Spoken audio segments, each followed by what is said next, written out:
గారికి వందనాలండి. భవానీ గారు, రజనీ గారు వాళ్ళ అమ్మాయి గొడుగుపేట నుంచి వస్తున్నారండి సహోదరి.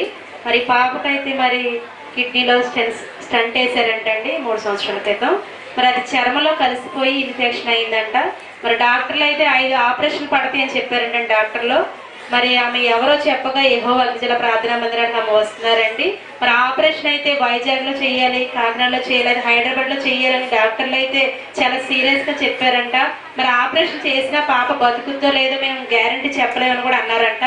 మరి తండ్రి గారు ఫోన్ చేసి ఆపరేషన్ సమయంలో ఆమె ఫోన్ చేసి ప్రార్థన చేయించుకుంటే తండ్రి అన్నారంట, నువ్వు గొప్ప కార్యం చూడబోతుందని తండ్రి చెప్పారంట. అదే విధంగా ఒక్క ఆపరేషన్ తోనే దేవుడు సెట్ చేశారంటండి. మరి డాక్టర్లు అయితే 5 ఆపరేషన్ పడాలన్నారంటండి. మరి ఒక్క ఆపరేషన్ లోనే దేవుడు స్వస్థపరిచారని ఆమె మంచి ఆరోగ్యం ఇచ్చారంట.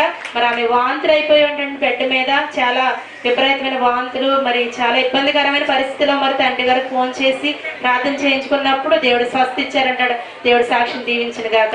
అలాగే పాపను పాట కూడా పెట్టుకుంటున్నారండి.